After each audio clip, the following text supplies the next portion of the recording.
Person ఉన్నాడండి, ఒక వ్యక్తి ఉన్నాడు. ఆ వ్యక్తి ఎవరు మీరు చెప్పగలరండి?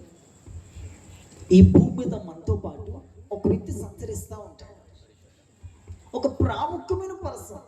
ఇంకో మాట చెప్పమంటారా? ఆ ప్రాముఖ్యమైన పర్సన్ ఎవరు పట్టించుకోరు. మరలా చెప్తున్నాను, ఈ లోకంలో ఒక ప్రాముఖ్యమైన వ్యక్తి ఉన్నాడు, ఈ లోకంలో ఒక ప్రాముఖ్యమైన పర్సన్ ఉన్నాడు. ఆయన లేకపోతే మనం ఏమీ చేయలేము. అతనే హోలీ స్పిరిట్, పరిశుద్ధాత్ముడు. హల్లెలూయా. ఈ చివరి సభలో మనం మాట్లాడబోయే వర్తమానం పరిశుద్ధాత్ముడు గురించి మాట్లాడుకోబోతున్నామండి. ఈ రోజుల్లోనండి పరిశుద్ధాత్ముడు అసలు చాలా కరువైపోయాడండి చాలా మంది జీవితాల్లోనండి. అందరినీ పట్టించుకుంటారు కానీ ఆ వ్యక్తిని పట్టించుకోము. పరిశుద్ధాత్ముడు ఉన్నాడు, ఓకే, అంతవరకు ఆగిపోతున్నారండి చాలా మంది. పరిశుద్ధాత్ముడు ప్రతి ఒక్కరిలో కూడా పని చేయాలనే ఆశపడుతున్నాడు. అయితే పరిశుద్ధాత్ముడు ప్రతి ఒక్కరిలో పని చేయాలని ఆశపడుతున్నాడు. అయితే ఆ వ్యక్తి పరిశుద్ధాత్ముని పని చేయలేడం లేదు. నేనున్నాను ఎగ్జాంపుల్. నాలోకి పరిశుద్ధాత్ముడు వచ్చి పని చేయాలని అనుకుంటున్నాడు. కాకపోతే నేను పరిశుద్ధాత్ముడికి సహకరించాలి కదా. సహకరించకపోతే, ఆయనకి సపోర్ట్ చేయకపోతే పరిశుద్ధాత్ముడు నాలో ఉండి నన్ను నడిపించలేడు. ఈ ప్రాముఖ్యమైన వ్యక్తిని కానీ మనం పక్కన పెట్టేస్తేనండి భక్తి చేయలేము. అస్సలు భక్తి ముందుకెళ్ళదండి. పరిశుద్ధాత్ముని ఎవరైతేనండి ప్రక్కన పెట్టేస్తారో, అసలు పరిశుద్ధాత్మునితో పనే లేకుండా ఎవరైతే జీవిస్తారోనండి వాళ్ళు ముందుకు సాగలేరు. నేను ఒక మాట చెప్తాను వినండి. బండి ప్రయాణించాలంటే ఏం కావాలండి? శబ్దం కూడా స్పందిద్దాం. బండి ప్రయాణించాలంటే, ఆటో ప్రయాణించాలంటే, కారు ప్రయాణించాలంటే, ట్రైన్ వెళ్ళాలి అంటే కరెంట్, ఓకే రైట్. మరి ఫ్లైట్ వెళ్ళాలంటే ఓకే. మరి ఒక ఆత్మీయుడు భూలోకం నుండి పరలోకానికి వెళ్ళాలంటే పరిశుద్ధాత్మ అభిషేకం లేకుండా పరలోక రాజ్యంలో ప్రవేశించలేమండి. హల్లెలూయా. ఒక ఆటో ఒక ఆఖరికి ఒక సైకిల్ తో మనం పోల్చుకుంటేనండి గాలి లేకపోతే తొక్కలేము. మనం ఖచ్చితంగా గాలి కొట్టించుకోవాలి, అప్పుడు మన ప్రయాణాన్ని సాగించగలిగింది. అదే విధంగా ఒక ఆత్మ సంబంధమైన వ్యక్తి రక్షణ పొంది బాప్తిసం పొంది యేసుక్రీస్తు ప్రభు బలలో చేసే వ్యక్తి ఖచ్చితంగా పరిశుద్ధాత్మ అభిషేకం పొందాల్సిందే. హల్లెలూయా. ఖచ్చితంగా పరిశుద్ధాత్మ అభిషేకం పొందాల్సిందేనండి.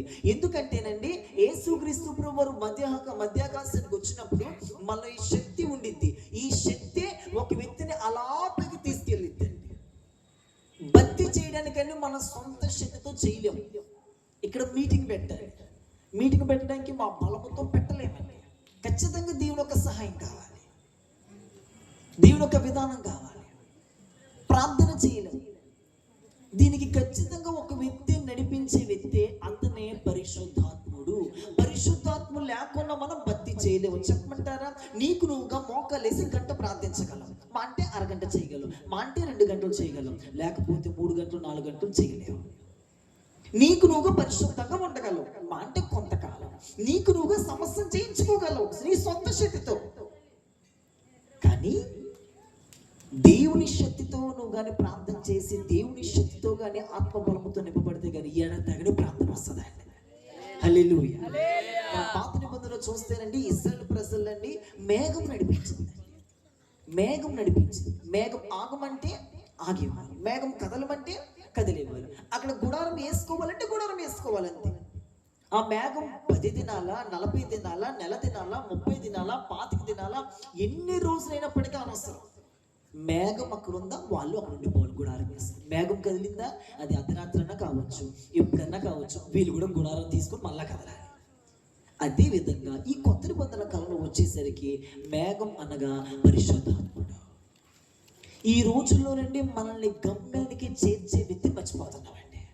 విందాం శ్రద్ధగా. ఇంకా మనల్ని గమ్యానికి చేర్చే వ్యక్తి పరిశుద్ధాత్ముడు.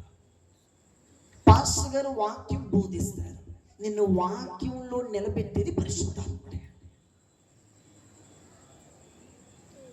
వాళ్ళని ఐగుప్తులో నుండి కానానుకు చేరుస్తానికి ట్రై చేస్తాడు మోషే. వీళ్ళందరూ నడిపించేది మేఘం. హల్లెలూయా. మరి దారి తెలియాలి కదండి, మరి మేఘం తీసుకెళ్తా ఉంది వీళ్ళని. ఈ రోజుల్లో కూడా పరిశుద్ధాత్ముడే మనల్ని సరైన పరలోక రాజ్యంలోకి నడిపించగలడు. హల్లెలూయా. ఒకసారి చూద్దాం రోమిలకు రాసిన పత్రిక 8వ అధ్యాయము.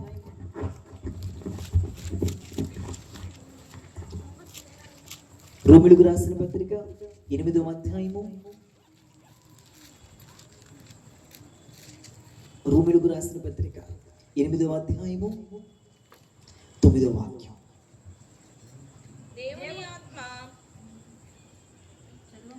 రోమిలకు రాసిన పత్రిక 8వ అధ్యాయము 9వ వాక్యం. దేవుని ఆత్మ మీలో నివసించుచున్న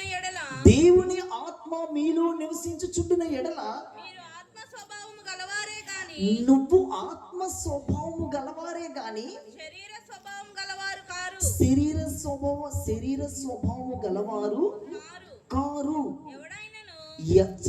చాలా శ్రద్ధగా వినండి. ఎవడైనను క్రీస్తు ఆత్మ లేని వాడైతే వాడాయన వాడు కాడు. హల్లెలూయా. ఇక నామకు చూద్దాం, వినండి. దేవుని ఆత్మ ఒక వ్యక్తిలో నివసిస్తేనండి, పరిశుద్ధాత్మ ఒక వ్యక్తిలో నివసిస్తే ఆ వ్యక్తి ఎలా మార్చబడతాడు అంటే ఆత్మ సంబంధిగా మార్చబడతాడు. ఒక వ్యక్తిలో దేవుని ఆత్మ లేకపోతే గనక ఆ వ్యక్తి ఒక శరీర సంబంధంగా మార్చబడతాడు. శరీర సంబంధమైన వ్యక్తికి ఆత్మ సంబంధమైన తేడా ఏంటయ్యా అంటే, శరీర సంబంధమైన వ్యక్తి సమస్య వచ్చినా శోధం వచ్చినా పడిపోతాడు. ఆత్మ సంబంధమైన వ్యక్తి అలా కాదు. ఆత్మ సంబంధమైన వ్యక్తి ఆత్మ గురించే ఆలోచిస్తాడు. ఒక వ్యక్తిలో దేవుని ఆత్మ పనిచేసే క్రియల గురించి నేను చెప్తున్నాను ఈ రాత్రి. ఒక వ్యక్తి పరిశుద్ధాత్మతో నింపబడిన కలిగే ప్రయోజనం గురించి నేను చెప్తున్నాను. ఒక వ్యక్తి గనక దేవుని ఆత్మతో నింపబడి దేవుని ఆత్మచే నడిపించబడితే గనక అతనిలో జరిగే మొదటి లక్షణం ఏంటయ్యా అంటే అతడు ఆత్మ స్వభావంగానే ప్రవర్తిస్తాడు, శరీర స్వభావంగా ప్రవర్తించడు. వీళ్ళు అలా ప్రవర్తించాలి కదా. వీడు ఆత్మ సంబంధి, వీడు శరీర సంబంధి. ఇంట్లో ఉంటారు చాలా మంది. మనం ఆత్మ సంబంధంగా ఉంటాం, ఇంట్లో వాళ్ళు శరీర సంబంధంగా ఉంటారు. ఆత్మ సంబంధి దేవుని విషయాలకు త్వరగా స్పందిస్తాడు, శరీర సంబంధి త్వరగా స్పందించలేడు. వాడు ప్రకృతి సంబంధం వాక్యం చెప్తుంది, వాడు దేవుని కార్యాలు కూడా గ్రహించలేడు. ఈ రాత్రి ఈ 3వ సభకు దేవుని బిడ్డ, మనం దేవుని అభిషేకం పరిశుద్ధాత్మతో నింపబడితే గనక మనలో జరిగే ప్రక్రియ ఏంటో తెలుసా? నువ్వు ఒక ఆత్మ సంబంధమైన వ్యక్తిగా మార్చబడతావు. హల్లెలూయా. ఒకవేళ పరిశుద్ధాత్మను ఇంకా మనం పొందుకోలేకపోతే గనక నువ్వు ఒక శరీర సంబంధమైన వ్యక్తివే. శరీర విషయం మీదే మనసు పెడతారంట. ఇంకా పైన అంతా ఉండిద్ది. శరీరానుసారులు శరీర విషయం మీదే మనసు పెడతారు, ఆత్మానుసారులు ఆత్మ విషయం మీదే మనసు పెడతారు. నేను అడుగుతున్నాను, ఒకసారి నా ముక్క చూడండి, మనం ఏ మనసుతో పనిచేస్తాం? శరీర మనసుతో పనిచేసే ఒక బ్యాచ్ ఉండిద్ది, ఆత్మతో పనిచేసి నడిపించబడే మనసు ఇంకో గ్రూప్ ఉండిద్ది. ఈ శరీర సంబంధం ఎన్ని చేస్తే వృధానేనండి. కానీ ఆత్మ సంబంధం మాత్రం అండి, ఆత్మ విషయం మీద గురువు రేపేంటి, రేపు ఎక్కడ ప్రార్థన, అమ్మో రేపేంటి, అమ్మో రేపు ప్రభు రాకులు వస్తే నా జీవితం, నా కుటుంబ జీవితం, నా భర్త జీవితం, బిడ్డల జీవితం ఏంటి? ఈ శరీర సంబంధం తినటం, పడుకోవటం, తిరగటం, ఫోన్లు, యూట్యూబ్లో షార్ట్స్లు, ఫేస్ ఒక ఫ్రీ ఫైర్లని, ఇవని అవని ఎంజాయ్మెంట్, సరసాలు, జోకులు ఇవన్నీ వేసుకుంటా ఉంటాడండి. ఆత్మ సంబంధం అలా కాదు. అమ్మో నేను ఈ షార్ట్స్ చూస్తే, నేను ఈ వీడియో చూస్తే దేవునికి దూరం అయిపోతున్నా కదా, మనస్సాక్షి గద్దిస్తూ ఉంటుందండి. అమ్మో నేను ఈ పాపం చేస్తే, అమ్మో ఇలా నేను మాట్లాడితే కనుక, కోప పడితే కనుక, అమ్మో నేను దేవుని రాజ్యానికి వెళ్ళలేను కదా, మనస్సాక్షి గద్దిస్తూ ఉంటుంది. వీళ్ళు ఆత్మ సంబంధం. కింద మనం చదివాం, ఎవడైనా క్రీస్తు ఆత్మ లేని వాడైతే వాడైన వాడు కాదు. నువ్వు దేవుని వ్యక్తిగా, దేవుని కుమారుడుగా మార్చబడాలంటే, నువ్వు ఆయన వాడుగా అవ్వాలి అంటే వాక్యం చెప్తుంది, నువ్వు దేవుని ఆత్మతో నింపబడాలి. ఖచ్చితంగా దేవుని అభిషేకం పొందుకోవాలి. ఇంకో మాట చెప్తున్నా సుమ, వినండి. దేవుని అభిషేకం అనేది చాలా మందికి ఒక మాట ఉంటుంది. ఏంటో తెలిసిన దేవుని అభిషేకం అంటే అది పెంతుకోస్తోలకేనండి అభిషేకం అంటారు. కాదు సుమ, కాదు సుమ. అభిషేకం అనేది పెంతుకోస్తోలకే కాదు సుమ. పెంతుకోస్త్ పండుగ దినం వచ్చినప్పుడు అందరూ అభిషేకించబడ్డారు. అదొక ఎక్స్పీరియన్స్, అనుభవం.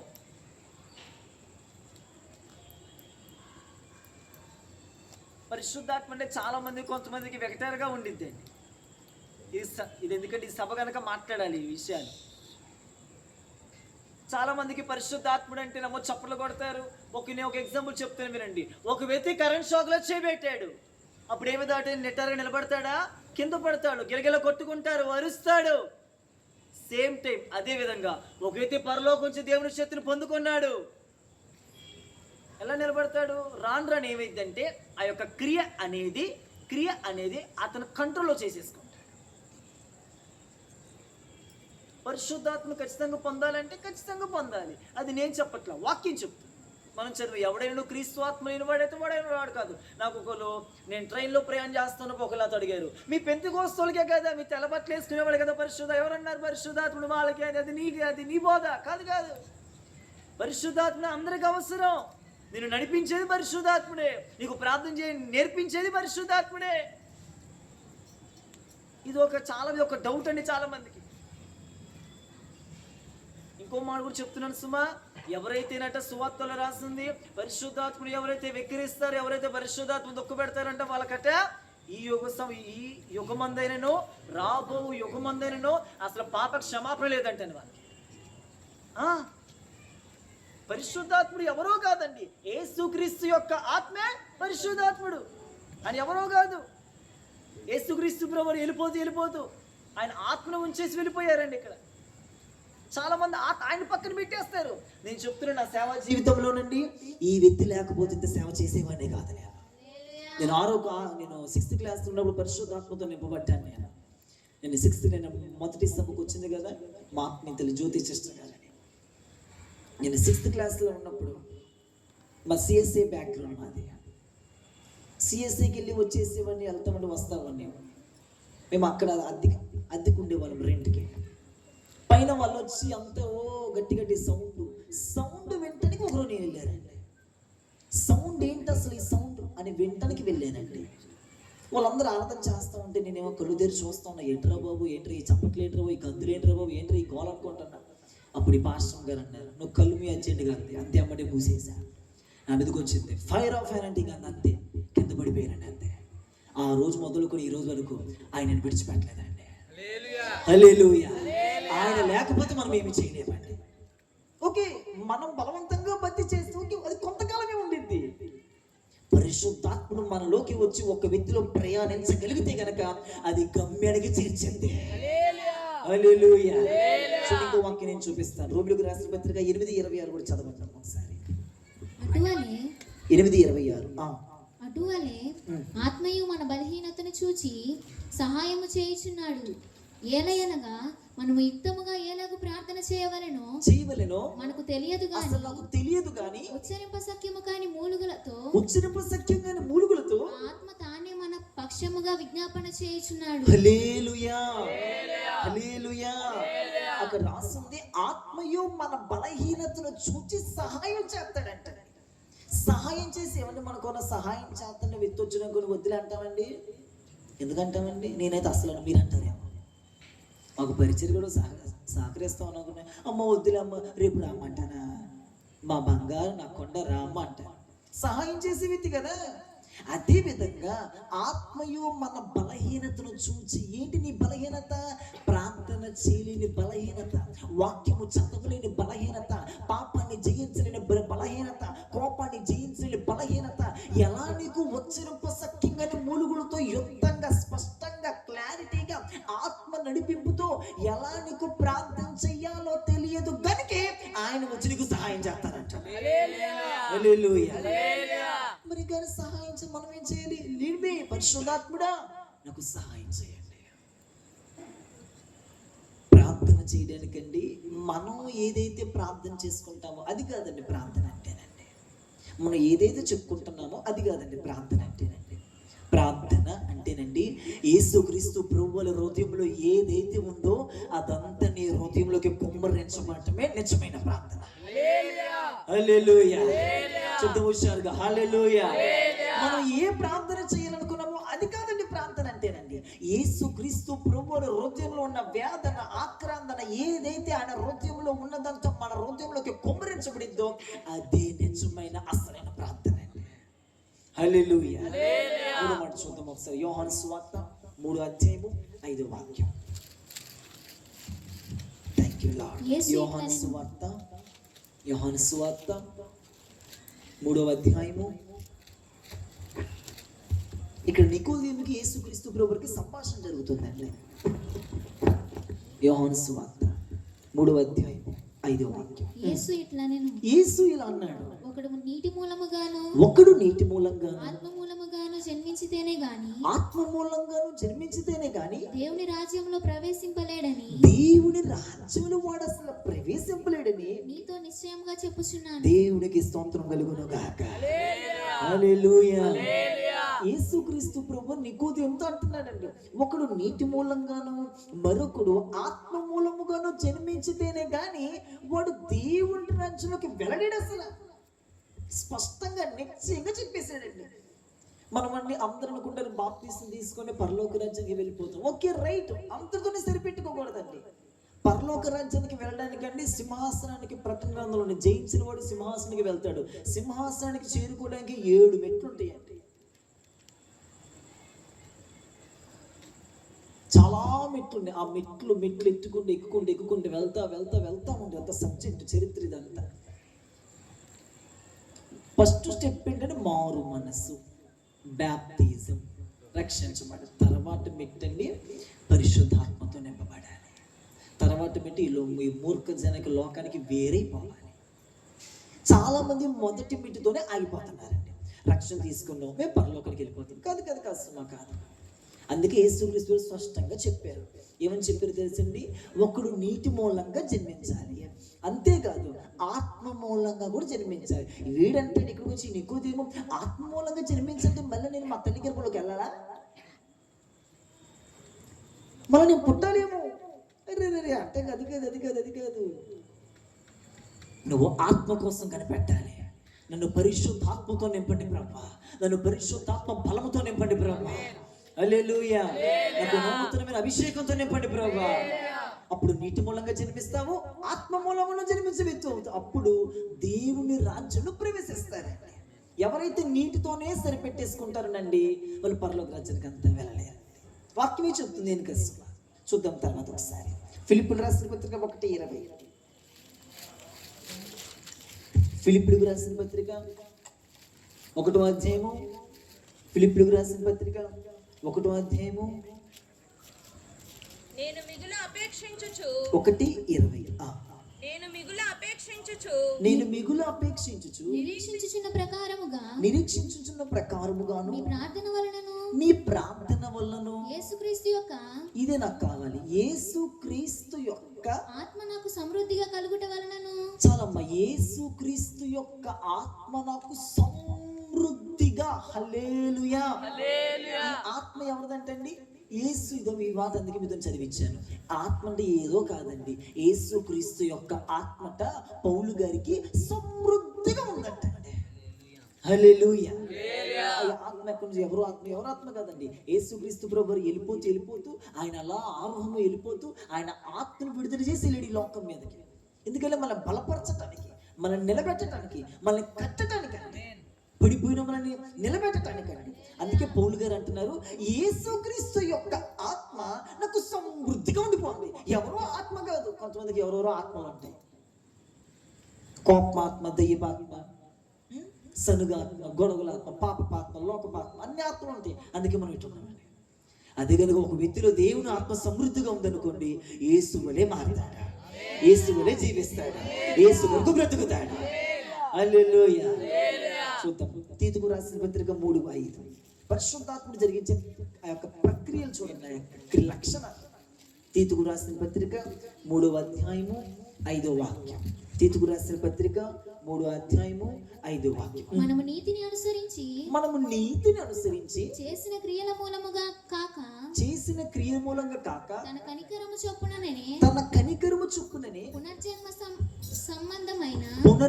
సంబంధమైన స్థానము ద్వారాను పరిశుద్ధాత్మ మనకు నూతన స్వభావం కలుగజేయుట ద్వారా. హల్లెలూయా. పరిశుద్ధాత్మ మనకి ఏ స్వభావం కలుగజేస్తాడో తెలుసండి? నూతన స్వభావం. హల్లెలూయా.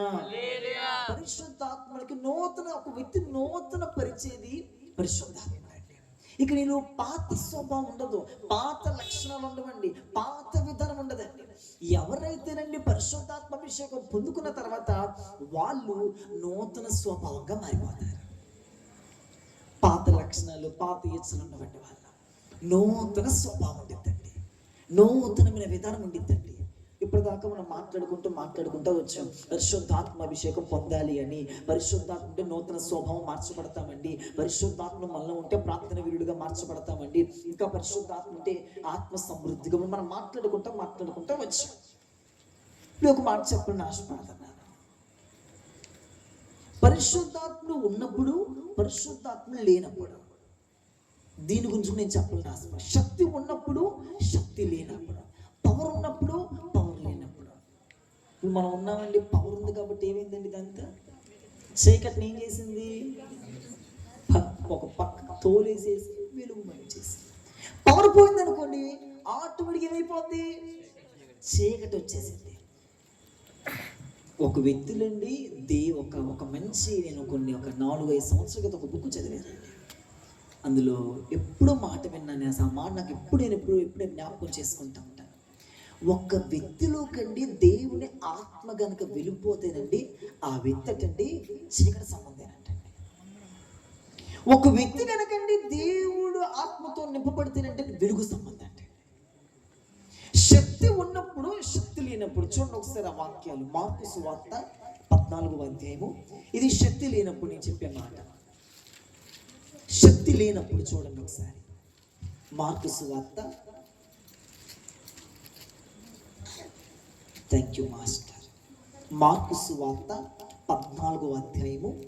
ఇది శక్తి లేనప్పుడు, పవర్ లేనప్పుడు, పరిశుద్ధాత్మ లేనప్పుడు వీళ్ళ జీవితాల్లో. పరిశుద్ధాత్మ ఉన్నాడు, వాళ్ళ జీవితాల్లో లేనప్పుడు నేను చెప్పేది. మార్కు సువార్త 14వ అధ్యాయము 37వ వాక్యం. మరలా ఆయన వచ్చి వారు నిద్రించుచుండగా చూచి సీమోను నీవు నిద్రించుచున్నావా? ఒక్క గడి అయినను మేలుకొని ఉండలేవా? అసలు మేలుకొని ఉండలేవా? మీరు శోధనలో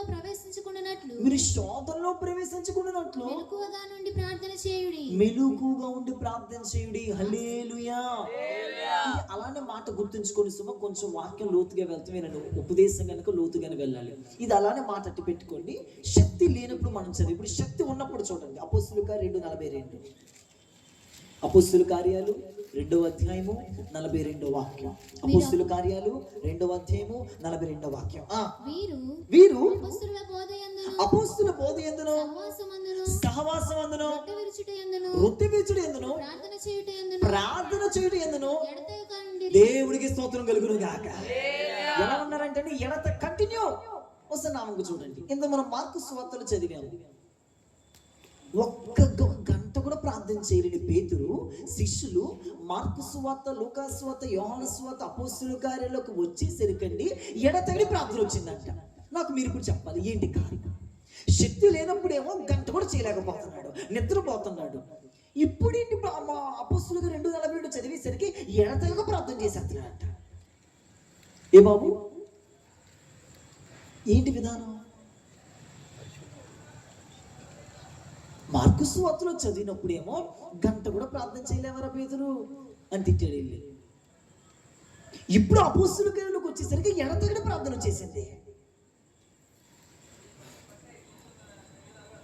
కారణం ఏంటో తెలుసా? అపోస్తుల కార్యాలు 2వ అధ్యాయము చదవండి. అపోస్తుల కార్యాలు 2వ అధ్యాయం 4వ వాక్యం. అందరూ పరిశుద్ధాత్మతో నిండిన వారై 3 చదువు. ఇంకా 3 చదివితే ఇంకా అర్థమైంది. మరియు అగ్ని జ్వాలల వంటి నాలుకలు విభాగింపబడినట్టుగా కనబడి వారిలో ఒక్కొక్కని మీద వ్రాలగా అందరూ పరిశుద్ధాత్మతో నిండిన వారై ఆత్మ వారికి వాక్శక్తిని అనుగ్రహించిన కొలది అన్య భాషలతో మాట్లాడి సాగేశారంట. హల్లెలూయా. ఇదే వాళ్ళు మార్చింది. మీరు వినండి, మత్తయి సువార్త, మార్కు సువార్త, లూకా సువార్త, యోహాను సువార్త. శక్తి లేనప్పుడు జరిగింది సేవ శిష్యుల్లో. శబ్ద వాళ్ళ పరిశుద్ధాత్మ పొందుకోవాలి. యేసుక్రీస్తు ప్రభువు ఎప్పుడైతే ఆరోహమై వెళ్ళిపోయారో, లూకా సువార్త చివరి ఉండేది, నా తండ్రి వాగ్దానం చేసింది మీ మీదకు పంపించిన మీరు కనుక కనిపెట్టుకున్నప్పుడు యేసు ప్రభు చెప్పారండి. వీళ్ళకి అందులో మరియమ్మ గారు కూడా ఉంటారు. అందులో ఏం జరిగింది తెలిసింది, ఇక ఎడతెగని ప్రార్థన చేస్తారు. ఎడతెగని ప్రార్థన, ప్రభువా ఒకటే ప్రార్థన, మేము పరిశుద్ధాత్మతో నింపబడాలి. 10 దినాలు కనిపెట్టారండి, అంతే అగ్ని దిగొచ్చిందండి. ఆ ఒక్క పరిశుద్ధాత్మ దేవుడు వాళ్ళని ఎడతెగని ప్రార్థన చేయించారండి. హల్లెలూయా. శక్తి లేనప్పుడు గంట కూడా ప్రార్థన చేయలేకపోయాడు. శక్తి వచ్చినప్పుడు ఎడతెగని ప్రార్థన వచ్చింది. అందుకే పరిశుద్ధాత్ముడు అవసరం. హల్లెలూయా. ఎందుకు పరిశుద్ధాత్ముడు కావాలి? చప్పులు కొట్టడానికే కాదు. ఎందుకు పరిశుద్ధాత్ముడు కావాలి? మాస్టర్ మాట్లాడకే కాదు. పరిశుద్ధాత్ముడు ఎందుకు? నూతన పరచడానికే కాదు. పరిశుద్ధాత్ముడు ఒక వ్యక్తిలో ఎందుకు వచ్చేది? అతను ఎడతెగని ప్రాంతంలోకి నడిపించడానికి. నీలోకి ఒక వ్యక్తి ఎంటర్ అవుతున్నాడంటే, సహాయం చేయడానికి ఒక వ్యక్తి ఎంటర్ అవుతున్నాడు అంటే ఎందుకో తెలుసా? నిన్ను ఆ వ్యక్తి నూతన పరచడానికి మాత్రమే కాదు, నిన్ను ప్రార్థన ప్రార్థన ప్రార్థన ఎడతెగని ప్రాంతంలోకి నడిపించడానికి. నీకు ఈ రాత్రి చివరి సభలో, ఎండింగ్ సభలో పరిశుద్ధాత్మతో నింపబడాలి, నేను ఒక నూతనమైన వ్యక్తిగా మార్చబడాలి. అంతవరకే ఆగిపోమాక. నేను మోకాలేసి ప్రార్థన చేస్తే, ఇప్పటిదాకా గంట చేశా, ఇప్పటిదాకా అరగంట చేశా. ప్రార్థన అంటే నిద్రపోతా, ప్రార్థన అంటే ఆవడంత, ప్రార్థన అంటే చికాకు, ప్రార్థన అంటే ఏదేదో. నువ్వు నిజంగా పరిశుద్ధాత్మతో నింపబడి ఆశ నీకుంటే నిన్ను దేవుడు ప్రార్థన గంటలు గంటలు చేయించ కృపిస్తాడు. అమ్మో గంటలు గంటలు మాకు పనులు ఉంటాయి కదండి. నేను ఒక మాట చెప్తున్నా వినండి. గంటలు గంట ఎలా ఉంటుందో తెలిసినప్పుడు పరిశుద్ధాత్మ నడిపింపు విధానము, నువ్వు బట్టలు ఉతుకుతున్నా ప్రార్థన చేపిస్తాడు, నువ్వు అంట్లు తోముతున్నా ప్రార్థన చేపిస్తాడు, నువ్వు బస్సులో ప్రయాణిస్తున్నా ప్రార్థన చేపిస్తాడు, నువ్వు ట్రైన్లో ఉన్నా ప్రార్థన చేపిస్తాడు. నువ్వు ఆయన్ని పని చేయిస్తే నిరంతరము నీలో పని చేస్తానే ఉంటాడు. హల్లెలూయా. నువ్వు ఆయన పని చేయలేకపోతే ఆయన పని చేయడు. పని చేయడం, పని చేయించే విధానం నీలోనే ఉంది. ఆయన్ని ఆపుకుంటావా? నడిపించుకుని నీ చేతిలో ఉంది రాత్రి. ఇంకో మాట చెప్తున్నా చూడండి, మార్కు సువార్త 14వ అధ్యాయం. మరలా శక్తి లేనప్పుడు కాడుకో చెప్తా. మరలా శక్తి లేనప్పుడు మార్కు సువార్త. Thank you lord. 14వ అధ్యాయం, మార్కు సువార్త 14వ అధ్యాయము 30వ వాక్యం. యేసు అతన్ని చూచి నేటి రాత్రి కోడి రెండు మార్లు కూయక మునిపే నీవు నన్ను ఎరగవని చెప్పెదనని 3 సార్లు చెప్తానని నీతో నిశ్చయంగా చెప్పుచున్నాను. అతడు మరి ఖండితముగా నేను నీతో కూడా చావవలసి వచ్చినను. అబ్బాయి ఎంత మాట చెప్పేసాడు, నీతో కూడా చచ్చిపోవడం కూడా సిద్ధమే అన్నాడా? నిన్ను ఎరుగునని చెప్పనే నేను అస్సలు నిన్ను ఎరుగునని చెప్పనాడు. దేవుడికి స్తోత్రం కలుగునుగా. హల్లెలూయా, హల్లెలూయా. యేసుక్రీస్తు ప్రభువుని అప్పగించబడే సమయం ఇది. పేతురు నువ్వు ముమ్మారు అబద్ధం ఆడతావు. ఎప్పుడైతే కోడి కూయక మునిపే నువ్వు ముమ్మారు అబద్ధం ఆడతావు. పేతురు, ప్రభు నేనా? నువ్వేరా పేతురు? నేను లేదు, చావటానికన్నా సిద్ధంగానే అబద్ధమాడు. ఇదండి శక్తి లేనప్పుడండి. ఏం జరిగింది తెలుసండి? ఆఖరికండి నిజంగానే కోడి కూసేసింది, ఆ చెమతో చడిగింది. నీవు కూడా ఏసుతో పాటు ఉన్నావు కదా అన్నాడా? లేదు, ఏసుతో ఉన్నావు కదా లేదన్నాడండి. ఏసుతో ఉన్నావు లేవా? ఇప్పుడు యేసుక్రీస్తు ప్రభువుని సిలువేస్తున్న వీడు కూడా ఎక్కడ సిలువేసేస్తారో, ఎక్కడ ఏం చేస్తారని వీడు కూడా భయం వేసేసిందండి. ఏమన్నాడు తెలుసా? నేను అన్నాడండి. వదిలేసేసి అప్పుడు ఏసారి చూచాడు. 3 సార్లు అదే జరిగిందండి. 3 సార్లు అదే జరిగింది. అబద్ధం ఆడేశాడు, శోధన వచ్చింది, నిలబడలేకపోయాడు. ఇది శక్తి లేనప్పుడు. ఇప్పుడు శక్తి ఉన్నప్పుడు చూడండి, అపోస్తలుల కార్యాలు 4వ అధ్యాయం. అపోస్తలుల కార్యాలు 4వ అధ్యాయం 17. అపోస్తలుల కార్యాలు 4వ అధ్యాయం. అపోస్తలుల కార్యాలు 4వ అధ్యాయం 17వ వాక్యం. అయినను ఇది ప్రజలలో ఇంకా వ్యాపింపుకొండుటకై ఇక మీదట ఈ నామమును బట్టి ఏ మనుషులతోనైనను మాట్లాడకూడదని మనము వారిని బెదిరి పెట్టవలనని చెప్పుకొనిరి. అప్పుడు వారిని పిలిపించి, పేతురు యోహాను అందరిని వినిపించి మీరు యేసు నామమును బట్టి నువ్వు యేసు నామమును బట్టి ఎంత మాత్రమును మాట్లాడకూడదు, ఆ, బోధింపకూడదని వారికి ఆజ్ఞాపించిరి. ఆ. అందుకు పేతురును ఇప్పుడు యోహానును పేతురు వారిని చూచి, అంటున్నాడు, పేతురు యోహాను వాడిని చూచి దేవుని మాట వినుట కంటే ఆ, మీ మాట వినుట దేవుని దృష్టికి న్యాయమా? నువ్వే చెప్పేసి మీరే చెప్పుడి. ఆ, మేము కన్న వాటిని విన్న వాటిని చెప్పక ఉండలేమని వారికి ఉత్తరం ఇచ్చిరి. దేవునికి మహిమ కలుగును గాక. హల్లెలూయా. ఎలా జరిగిందండి? శక్తి లేనప్పుడేమో ఒక్క చిన్నది వచ్చి యేసుతో ఉన్నావు కూడా అడిగింది. నేను అబద్ధం వాడేసి పారిపోయాడు. ఇప్పుడు పరిశుద్ధాత్మతో రెండో అధ్యాయం మనం చదివితే అందరూ పరిశుద్ధాత్మతో నిండిన వారై, ఆ రెండో అధ్యాయం అయిపోయి నాలుగో అధ్యాయంలోకి వచ్చేసరికి యేసుని గురించి మీరు ఇక మొక్క యేసు గురించి చెప్పొద్దు, ఇక బోధించి అఖండితంగా ఆజ్ఞాపించారంట. అప్పుడు పేతురు ఏమన్నా తెలుసండి, సరే సరే మొత్తం బ్యాగ్ అంతా చదువుకుని ఇంటికి వెళ్ళిపోయాడా, సేవంతా మానేసి వెళ్ళిపోయాడా? ఇంకోసారి గనక చేశారా కర్ర తీసుకొని తంతాను అన్నాడు. అప్పుడు ఏమన్నా తెలుసండి, నువ్వు కన్న వాటిని విన్నవాడు చెప్పకు, ఏం చేసుకుంటావు చేసుకోపో. హల్లెలూయా. నువ్వు ఏం చేసుకుంటావు చేసుకో, యేసు నామాన్ని ప్రకటిస్తా. ఎలా వచ్చింది ధైర్యం? అక్కడ శోధన వచ్చినప్పుడు నిలబడలేకపోయాడు, ఇప్పుడు శోధన వచ్చినప్పుడు ధైర్యంగా నిలబడ్డాడు. కారణం దేవుని యొక్క శక్తి. భక్తిలో మన సొంత శక్తితో నిలబడలేము, మన సొంత శక్తితో ధైర్యంగా బోధించలేము, మన సొంత శక్తితో ధైర్యంగా ప్రభు కోసం నిలబడలేము, రాజీ పడిపోతాం. శక్తి లేనప్పుడేమో శోధనలో పడిపోయాడు, శక్తి ఉన్నప్పుడండి ధైర్యంగా ఎదిరించాడు. లొంగల రాజీ పల్ల కాంప్రమైజ్ అవ్వాల, ఎదిరించాడండి. హల్లెలూయా. మనం ఎదిరించిన దేవుని కోసం ధైర్యంగా నిలబడాలంటేనండి, ఇన్ని మన శోధనలు వచ్చిన పరిస్థితులు వచ్చి నిలబడాలంటే ఒకటి దేవుని యొక్క శక్తి. హల్లెలూయా. హల్లెలూయా. హల్లెలూయా.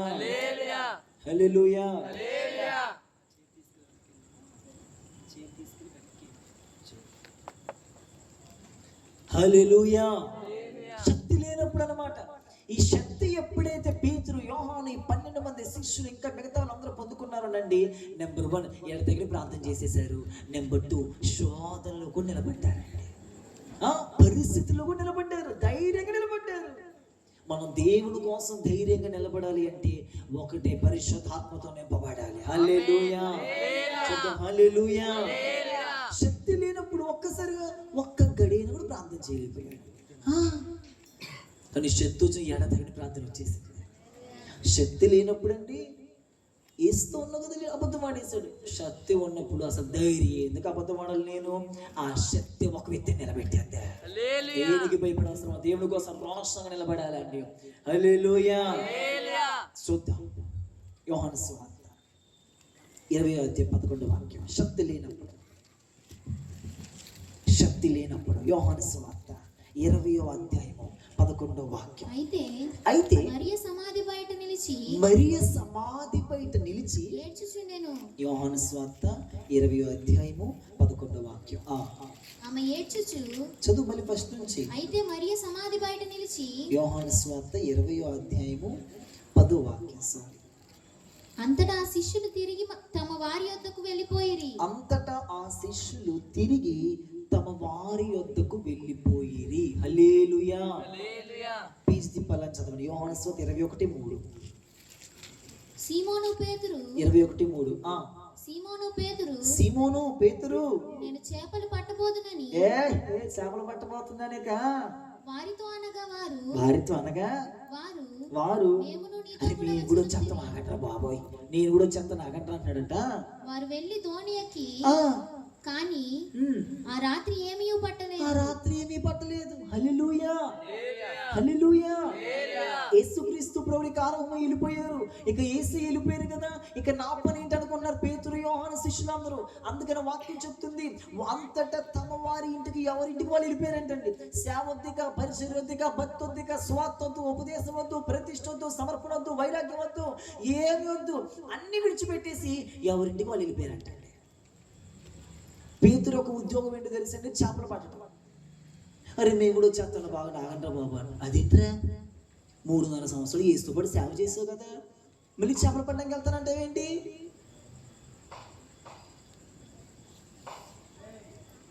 యేసుక్రీస్తు ప్రభు మళ్ళీ వచ్చి వాళ్ళని బలపరిచి అపోస్తుల కార్యం 2వ అధ్యాయంలోకి వచ్చేసరికి వాళ్ళ ఆత్మతో నింపబడింది. ఇప్పుడు చూడండి, శక్తి ఉన్నప్పుడు అపోస్తుల గారు 8:1 అందరు వెళ్ళిపోయారంట.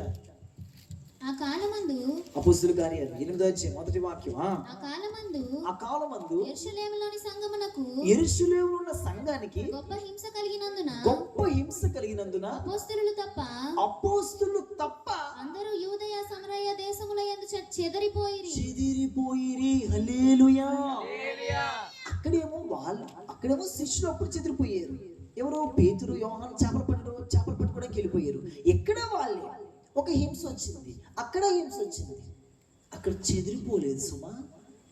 ఇక్కడట అందరూ చెదిరిపోయినా కానీ వీళ్ళు మాత్రం అపోస్తులు క్లారిటీగా రాసింది, అపోస్తులు తప్ప ఎవ్వరు చెదిరిపోలేదంట. హల్లెలూయా, హల్లెలూయా. యెరూషలేము దేవుని సంఘం అండి. సంఘంలో ఈ రోజున ఒక హింస రాగానే, ఒక శోధన రాగానండి అందరూ పాస్టర్ నడిచిపెట్టి వెళ్ళిపోతారండి కొంతమంది.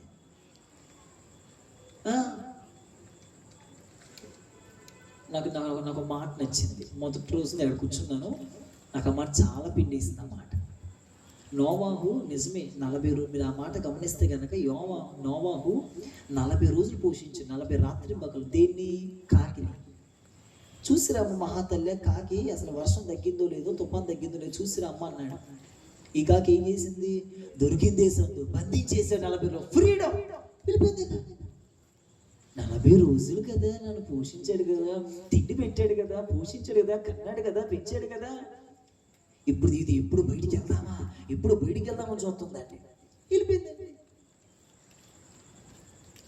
సంఘంలో ఒక దైవజనుడికి, ఒక సేవకురాలకి హింస శోధన వచ్చినప్పుడు అండి, దేవుని శక్తి ఉంటేనండి చావైన వారితో పాటే నిలబడతారండి. వారితో యేసుక్రీస్తు ప్రభు అప్పుడు దాకా ఉన్నాడు పేతురు. ఎప్పుడైతే సిలువకు అప్పగించబడిపోతున్నాడో, నేను వెళ్ళిపోతున్నా బాయ్ బాయ్ అని చెప్పేసి వెళ్ళిపోయాడు. మళ్ళీ చేపలు పట్టుకోవడానికి వెళ్ళిపోయాడు. ఎవరింటికి వాళ్ళు వెళ్ళిపోయారంట. చెప్పాడు వాగ్దానం, ఇక సేవ కాదని ముందు మీకు కావాల్సింది, నా తండ్రి వాగ్దానం చేసింది మీ మీదకి పంపే వరకు పట్టణంలో నిలిచి ఉండమని చెప్పాడు. మేడగది మీకు ఎక్కారు, 10 దినాలు కనిపెడుతున్నారండి. అగ్ని హఠాత్తుగా దిగొచ్చింది అంతే. ఆ ఒక్క శక్తి వాళ్ళని ఎడతగని ప్రార్థన చేపించింది. ఆ ఒక్క శక్తి వాళ్ళని ధైర్యంగా నిలబెట్టింది. ఆ ఒక్క శక్తి వాళ్ళని అందరూ చెదిరిపోయినా అపోస్తులు మాత్రం చెదిరిపోలేదు. హల్లెలూయా. మనం భక్తిలో పరిస్థితిలో పడిపోతున్నామంటే దేవుని శక్తి లేక. పాస్టర్ గారండి, పరిశుద్ధాత్మ అభిషేకం ఎక్కడి నుంచి వచ్చింది అంటేనండి, కుట్లు దొరకదండి, కుట్లు దొరకదు, డబ్బులు ఎత్తి కొనుక్కోలేదు. ఇలా సీముని వెతున్నాడంట. నా కోసం ప్రార్థన చేసేసేయండి, అట్ట అందరి మీద చేసి ప్రార్థన అద్భుతం జరిగిపోవాలన్నప్పుడు పేతురు అన్నాడంటే, నీ హృదయం సరిగ్గా లేదురా బాబు అన్నాడంట. ఇది కొట్లో దొరకదండి, ఒక వ్యక్తి దగ్గర దొరకదండి. ఈ దొరికేది నువ్వు వ్యక్తిగతంగా ప్రార్థన చేసుకొని, లీడ్ మీ లార్డ్, నన్ను నూతనమైన అభిషేకంతో నింపండి. పరిశుద్ధాత్మ అభిషేకమే లేదు ప్రభా, నన్ను ఆశపడుతున్నా, నాకు నూతనమైన అభిషేకం కావాలి ప్రభు అంటే ఖచ్చితంగా నేను పరిశుద్ధాత్మతో నింపబడతానండి. హల్లెలూయా, హల్లెలూయా. బైబిల్ గ్రంథంలో ఒక వ్యక్తి, ముగింపులోకి వచ్చేసాను. బైబిల్ తీయొద్దు కానీ వినండి. బైబిల్ గ్రంథంలో ఒక వ్యక్తి ఉన్నాడు, దేవుని యొక్క శిష్యుల్ని చిత్రహింసలు పెట్టేవాడండి. అతనే సౌలు. ఎవరన్నా సువార్త చెప్పడానికి కరపత్రికలు ఇస్తుంటే హత్య చేసేసేవాడంట, చంపేసేవాడంట. అధిపతులు చెప్పాడు, ఎవరన్నా ఇటుగాని వస్తుండే కనుక చెప్పండి అనేవాడంట. ఇలాంటి మూర్ఖుడు, కఠినుడు గుర్రం వేసుకొని దమస్కులోకి ప్రయాణించాడంట. వినండి, దమస్కులోకి ప్రయాణం వెళ్తా ఉన్నాడు. ఈ యొక్క సౌలు వెళ్తా ఉన్నాడండి. ఆకాశంలో నుంచి ఒక శక్తి వెలుగు దిగొచ్చిందంటండి సౌలు మీదకి. అంతే, సౌలా ఎంత కాలం హింసిస్తావు, అసలు నువ్వు ఎవరు ప్రభు అంటే, నువ్వు హింసిస్తున్న యేసుని. అంతేనండి. ఆ ఒక్క వెలుగు అపోస్తుల కార్యాలు 9 అధ్యాయం కానుంచండి ఉండి దాని గురించండి. లాస్ట్ కంటాడు, బ్రతుకుట క్రీస్తే చావైతే లాభమే అన్నాడు. ఎలా వచ్చింది? యేసు చెప్తే చంపేస్తానన్న వ్యక్తి ఇప్పుడు యేసు కోసం చావడానికి సిద్ధమయ్యాడు. ఎలా? అప్పుడు దాకా యేసు గురించి చెప్పే వాళ్ళని 9వ అధ్యాయంలోకి వచ్చేసరికి దమస్కు మార్గంలోకి వచ్చేసరికి దేవుని శక్తి చేత ఎప్పుడైతే నింపబడ్డాడో అతని లెవెల్ మారిపోయింది, అతని చరిత్ర మారిపోయింది. పత్రికలు రాశాడండి. హల్లెలూయా. బంధకాలు రాశాడు, చెరసాలు రాశాడు. ఎలా? బ్రతుకుడు గ్రీసే చావిత లాభమేక అన్నాడు. లాభమేక యేసు కోసమే. ఆ వ్యక్తి నిలబెట్టింది ఆకాశంలో వచ్చిన దేవుని శక్తి. నేను అంటాను, వీళ్ళు ఎంత రెబలుగా, ఎంత ఆది అపోస్తులు ఎంత రెబలుగా మార్చింది కేవలం దేవుని శక్తి. దేవుని బిడ్డ, ఈ గుడిలో ఒక మాట అడుగుతున్నాను నేను. నువ్వు ఇంకా పరిశుద్ధాత్మ అభిషేకం పొందుకోలేకపోతే గనక నీవు భక్తి చేయలేవు. నీకంటూ నువ్వు భక్తి చేసుకుంటావు కొంతసేపే, నువ్వు భక్తి చేస్తావు అది కొంతకాలమే, నువ్వు కాసేపు నిలబడతావు అంతే. నిన్ను నడిపించే వ్యక్తిని నువ్వు కానీ ప్రక్కన పెట్టేస్తే ఎవరేం చేయలేరు. నేను పరిశుద్ధాత్మతో నింపబడాలి, అన్ని భాషలతో మాట్లాడాలి. కొంతమందికి ఒక డౌట్, పరిశుద్ధాత్మతో నింపబడితే వాళ్ళు ఏమనుకుంటారో వీళ్ళు ఏమనుకుంటారో దేవుడు ఏమనుకుంటారో కావాలండి. హల్లెలూయా. నేను పరిశుద్ధాత్మతో నింపబడితే పక్కన వ్యక్తి నన్ను చూస్తాడు కదా, చూడండి. నేను పరిశుద్ధాత్మతో నింపబడితే చప్పట్లు కొట్టుకొని గట్టిగా మాట్లాడదు కదా, మాట్లాడు. ఇక్కడతో నువ్వు ఆగిపోతున్నావు. ఇంకా చాలా ఉంది పరిశుద్ధాత్మల విధానం. నేను చెప్తున్నా, ఏ వ్యక్తి అయితే పరిశుద్ధాత్మను వదిలేస్తాడో, ఏ వ్యక్తి అయితే పరిశుద్ధాత్మక నడిపింపులోకి రాడో, ఏ వ్యక్తి అయితే పరిశుద్ధాత్మను ప్రక్కన పెట్టేస్తాడో ఆ వ్యక్తి సంపూర్ణం అవ్వలేడు, పరిపూర్ణం అవ్వలేడు.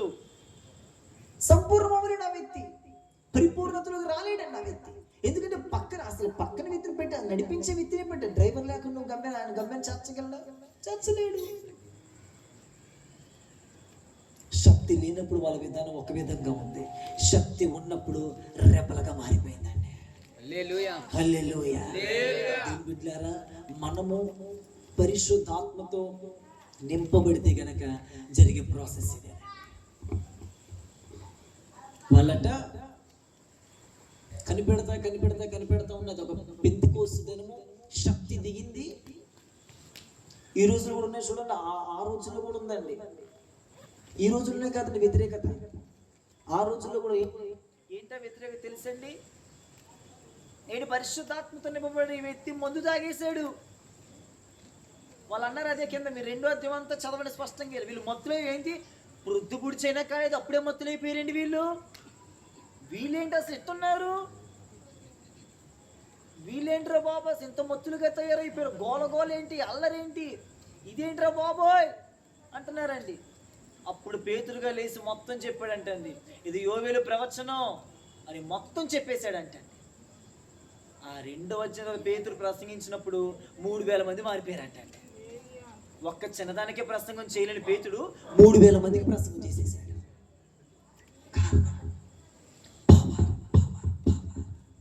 వీళ్ళు ఏమనుకుంటారు, పరిచయండి. వాళ్ళు ఏమనుకుని అసహ్య భావన పట్టించుకోండి. వాళ్ళు ఏమనుకుంటారు, వీళ్ళు ఏమనుకుంటారు, దేవుడు ఏమనుకుంటాడు. హల్లెలూయా. వీళ్ళు దేవుడు ఏమనుకుంటాడు. పరిశుద్ధాత్మతో నింపబడితే నీకు జరిగే ప్రక్రియలన్నీ జరిగిపోతాయి. నువ్వు బలంగా ప్రార్థన చేయగలవు, ఆత్మ నడిపితో ప్రార్థన చేయగలవు, పరిశుద్ధాత్మతో నిండి అన్య భాషలతో నువ్వు మాట్లాడగలవు. అంతేకాదు గొప్ప గొప్ప మర్మాలు నువ్వు పలకగలుగుతావు, శోధనలో నిలబడగలుగుతావు. పరిస్థితి రాగానే శరీర సంబంధం అయితే పడిపోతాడు, ఆత్మ సంబంధం అయితే నిలబడగలుగుతాడు. దీనికి కావాల్సిన కనిపెట్టాలి, సమయం వెచ్చించాలి. ప్రభువా నాకు పరిశుద్ధాత్మ అభిషేకం కావాలి, నేను పరిశుద్ధాత్మ లేకపోతే ఏమి చేయలేను ప్రభు, నా వంతు నేను భక్తి చేయలేను. ఎందుకు మన కొంతమంది లోకాన్ని పాపాన్ని ఎత్తల్ని జయించుకుని, ఎందుకని వాళ్ళ సొంత శక్తితో చేయలేరు. ఇది ఇప్పుడు ప్రార్థన ఉందండి, నాకు చూడండి, ప్రార్థన ఇదంతా ఎవరిది? నీదే. ఇదంతా ఆత్మ సంబంధమైన పని, ఇది మీ మంది కాదు, ఇది దేవునిది. ప్రార్థన, వాక్యము, పరిశుద్ధత ఆత్మ సంబంధమైనవన్నీ మనే కాదు, ఇవి పరలోక రాజ్యానివి కదా, మనకు సంబంధించింది కాదు కదా, ఆత్మ సంబంధించింది, దేవుడికి సంబంధించినవి. దేవుడికి సంబంధించినవి దేవుళ్ళలాగా నువ్వు చెయ్యాలి అంటే ఖచ్చితంగా ఆత్మ కావాలి, పరిశుద్ధాత్మ విషయం కావాలి. దేవుడి బిడ్డలారా, అంతేకాదు ప్రభు రాకడ చాలా దగ్గరకు వచ్చేసింది. యేసుక్రీస్తు ప్రభు చాలా త్వరగా రాబోతున్నారు. ఎవరి కోసం ప్రభు రాబోతున్నాడు? పరిశుద్ధమైన జీవితం ఎవరైతే జీవిస్తారో వారి కోసం ప్రభు రాబోతున్నారు. నన్ను ఒక డౌట్ పెట్టారు, యేసుక్రీస్తు ప్రభు రెండోసారి రాబోతున్నారంట కదండి. అవును, రాబోతున్నారు. ఎవరి కోసం రాబోతున్నా అడిగారు. ఏం చెప్పాను? తమ్ముడు తాము ఆత్మీయ జీవితంలో ఎవరైతే కట్టుకుంటున్నారో వారి కోసం ప్రభు రాబోతాడు. ఇది తాగుతాడంట, లోకానుసారం ఉండి తాగుతాడు, చిందులేస్తాడు, ఇటు తిరుగుతాడు అటు తిరుగుతాడు. నా కోసం ప్రభు రావట్లేదా? అప్పుడు నా విధత చెప్పారు, నీ కోసం ప్రభు వచ్చాడు. నీ కోసం మొదటిసారి ప్రభు వచ్చి రక్తం కార్చి ప్రాణం పెట్టి మరణించి తిరిగి లేచి మరలా నేను వస్తానని చెప్పాడు. హల్లెలూయా, మరలా నేను వస్తానని చెప్పాడు. ఇప్పుడు మరి ఎవరి కోసం రాబోతున్నారు అండి?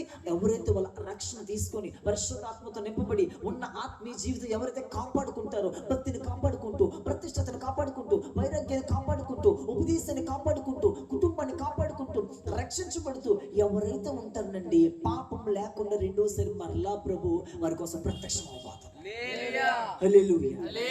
రక్షణ తీసేసుకొని మరలా లోకంలో కలిసిపోయి అంత నలుగురితో నారాయణలాగా మొత్తం ఇటు అటు మొత్తం జల్దా తెలిసి మొత్తం అయిపోయి అనుకోండి, నీకోసం ప్రభు ఎక్కడ వచ్చేది చెప్పండి? ఓషి యొక్క కూడుకు ఇంకా నువ్వు బాప్తీసం పొందకపోతే బాప్తీసం పొందాలి. రేపు పొందొచ్చులే, ఎల్లుండి పొందొచ్చులే, అలా ఎంతకాలం వెనకాల వేసుకొని కూర్చుంటావు నువ్వు? ఎన్ని కరుణలు దాటిపోతున్నాయి, ఎన్ని ఇబ్బందులు దాటిపోతున్నాయి. చాలా డౌట్, బాప్తీసమా? నా పెళ్లి అయితే బాప్తీసం తీసుకుంటా, నా కూతురికి పెళ్లి అయితే బాప్తీసం తీసుకుంటా, పిల్లలు పుడితే బాప్తీసం తీసుకుంటా. నేనంటే దైవజనమా వినండి, బాప్తీసానికి పెళ్లికి సంబంధమే లేదు. బాప్తీసం రక్షణ, బాప్తీసం అనేది నీకు దేవునికి సంబంధించింది, అంతే కదా. ఎన్నిసార్లు దైవజనుడు ప్రసంగంలో మాట్లాడుతాను, ఎందుకు వెనక్కి వెళ్తున్నావు? నేను నిలబడలేనండి. నేను నిలబడ్డకు శక్తిమంతుడు ఆయన. నేను నా జాబ్లోకి వెళ్తే నా వల్ల కాదండి, వెళ్తే నీకు తెలిసింది కదా.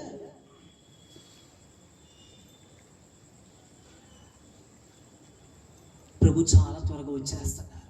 యుద్ధాలు మీరు అందరూ సోషల్ మీడియా ఫాలో అవుతారని అనుకుంటున్నాను, న్యూస్లో చూస్తూనే ఉన్నారు. యుద్ధాలు, భయంకరమైన యుద్ధాలు. మన యుఎస్ఏలో అంటే ఇసుక తుఫాన్ అంట, ఆర్మీ వాళ్ళు చచ్చిపోవటం, ఎన్ని జరుగుతున్నాయి. ఏసీ వచ్చేస్తున్నారు, ప్రభు వచ్చేస్తున్నారు. ప్రభు వచ్చినప్పుడు నీ ఆత్మీయ జీవితాన్ని కాపాడుకోవాలి, నీ భక్తిని కాపాడుకోవాలి, నీ పరిశుభ్రతను కాపాడుకోవాలి. అది చూసే ప్రభు నిన్ను రెప్పపాటులో అలా తీసుకెళ్ళిపోతారు. మిగతా వాళ్ళు విడిచిపెట్టబడిపోతారు. అయ్యా అయ్యా అయ్యా డోరు కొట్టారంట, అయ్యా మేమయ్యా డోర్ తీసాడంట, తీసాడు. తీసన్నాడు. నువ్వు ఎవరమ్మని అడిగాడు. నేనా? పాస్టర్ గారికి పరిచయం చేసి వ్యక్తి నేనా? మొన్న రామరపల్లి 3 రోజులు సభలు పెడితే ఎన్ని కట్టింది నేనే అన్నాడు. నువ్వు ఎవరు నాకు తెలియదు బ్రదర్ అన్నాడంట. సిస్టర్ నువ్వెవరో నాకు తెలియదు. నేనండి తలబట్టి తీసుకున్న వ్యక్తిని, నేనండి సౌండ్ సిస్టమ్ పెట్టి, నేనండి లైట్లు పెట్టి, పాస్టర్ గా లేకపోతే ఆయన నేను లేకపోతే వాడు ఆయన లేడండి. ఓకే రైట్ అయితే నువ్వెవరో నాకు తెలియదు. చల్లా మాట ఇంత బద్ది చేసింది ఎవరో నాకు తెలియదండి. ఎక్కడ అక్రమమైన జీవితంలో తొలగించేసుకోవాలి. త్రాగుడని విడిచిపెట్టి, లోకం విడిచిపెట్టి, ఇంకా లోకంతో రాసి పడిపోతూ, ఇంకా ఈ సారా కొట్లకి ఆ కళ్ళని ఈ కళ్ళని కొంతమంది అండి ఈ పాన్ పరాకులు ఇవన్నీ సీరియళ్ళు, ముచ్చట్లు, షార్ట్స్, ఇవి జోకులు ఇవన్నీ నేను విడిచిపెట్టేయాలి. కొంత సినిమాలు సీరియల్ అంటే ఎంత పిచ్చో కొంతమందికి. సినిమాలు సీరియల్ జోకులు ఇన్ని విడిచిపెట్టేయాలండి. ఇవన్నీ నువ్వు ఇంకా విడిచిపెట్టకుండా అలానే నీ ప్రయాణం సాగుతూ ఉందంటే కనుక గుర్తుంచుకోబెట్టా. మేము గిరుపులో సేవ చేస్తాం. మనం జనవరిలో సంఘంలో కూడా చెప్పాను. అక్కడ ఇదివరకు మేము గురువారం, మేము బుధవారం అక్కడ ఈ చెప్పిన ముగించుకేసుకుంటాం. అక్కడ బుధవారం నడిపించి వాళ్ళు మేబీ అనుకుంటున్నాను పరిచర్య. వాళ్ళకి 2 పిల్లలు. నేను చెప్పేవాను, అయ్యా బాప్తీసం ముందు మారు మనసు పొందయ్యా బాబు, విడిచిపెట్టేసి ఆ జీవితాన్ని విడిచిపెట్టేసి మంచిగా బ్రతకరా బాబు అని చెప్పానండి. అన్నాడు నాతో ఒకరోజు, మీకు పని పాట ఏమి లేదా అంటున్నాడు. ఇక పొదుగులు ఇదే సోద అంటున్నాను నాతో. ఇది సోద కాదయ్యా, ఈ సోదే నేను రక్షించేదయ్యా అన్నాడు. ఆయన తెలుస్తుంది ఎందుకు అట్ట మాట్లాడాడు. నెల అయిపోయింది. తర్వాత మేము నెల తర్వాత బుధవారం కోటంబెడ్డకి వెళ్ళాం. బహిరంగ సభ, టింటీస్ ఉంది. చచ్చిపోయాడు మనిషి, 2 పిల్లలు, చచ్చిపోయాడు మనిషి. ఏంటమ్మా వాళ్ళ భార్యని అడిగితే రాత్రి పడుకున్నాడండి అంతే. పొద్దున్నే ఎప్పుడు 5:30-4 లేచిపోతారు. పొద్దున ఆయన ఆటో వేస్తాడు. లేపుతున్నా లేదట్లా. సరే ఇంకా పడుకు 6 దాకా చూసారంట. పిల్లలు డాడీ అంటున్నా కానీ లేగట్లేదంట. దీపం ఉండగా నీళ్ళు చక్కబెట్టుకో. ఎన్ని స్వార్థల సభ నీ స్వరం వినబడుతున్నా కానీ నువ్వు ప్రక్కన పెట్టి నాకు కాదులే అనుకోమాక. యేసుక్రీస్తు ప్రభువు వస్తా ఉన్నారు. గుడ్డు వ్యక్తి ఎప్పుడు దాటిపోతే నేనేం చేయలేను కదా, కేకలు వేశాడు, దావీదు కుమారుడా అనుకోని నేను ఆయన కానీ వెళ్ళిపోతే నేనేం చేయలేను. ఆయనకు తెలుసు, గుడ్డు వ్యక్తికి తెలిసింది యేసుక్రీస్తు ప్రభు గురించి, ఆయన వెళ్ళిపోతే నేనేం చేయలేను. రేపు యేసు ప్రభు సడన్గా వచ్చేస్తే నువ్వేమీ చేయలేవు. రక్షణ రేపు అని వాయిదా ఏమాట. రక్షణకి ఒక తేదీ ఉండాలి. ఒక మంగళవారం తీసుకోవాలి, గురువారమే తీసుకోవాలి, శుక్రవారం తీసుకోవాలి. అని నువ్వు పెట్టుకుంటావు. రేపు వచ్చే సంవత్సరం జనవరిలో రక్షించబడతావు. అది లేదు. నువ్వు ఎప్పుడైతే వెనకేసుకుంటావో నీ ఆత్మ గురించి ఆలోచించు. నీ ఇంటి ఎదురులో ఎంతోమంది చచ్చిపోతుంది, బ్రతికించుకుంటా వచ్చాడు. ఒకవేళ ఈ రాత్రి రక్షణ తీసుకొని రక్షణలో వెనకంచి వెళ్ళిపోయావా, జాగ్రత్త సుమా. రక్షణ తీసుకున్నాం కదా అని ఆగిపోమాక. రక్షణ కొనసాగుతూ ఉండాలి. పరిశుద్ధాత్మతో నింపబడాలి. హల్లెలూయా, హల్లెలూయా. యేసు త్వరగా మధ్యాకాశానికి వచ్చేపోతున్నారు. యేసు ప్రభు చాలా త్వరగా రాబోతున్నారు. మనం సిద్ధంగా ఉండాలి. భక్తిని కాపాడుకోండి, ప్రతిష్టతను కాపాడుకోండి, రాజీ పడమాకండి. అంతేకాదు దేవుని శక్తితో నింపబడండి. శక్తి ఉన్నప్పుడు ఎవ్వరు మన ఆపలేరండి. దేవుని కోసం ధైర్యంగా నిలబడతామండి, బోధించగలుగుతామండి, భక్తి ధైర్యంగా చేయగలుగుతాం. అంతేనండి. శక్తి లేనప్పుడే అయ్యో పర్లేదులేండి, పర్లేదులేండి ఆ మాటలు వస్తే మనకి నిలబడిపోతాం, అందులో లేచి నిలబడతాం. ఈ పరిశుద్ధమైన వాక్యం దేవుడు దీవించును గాక.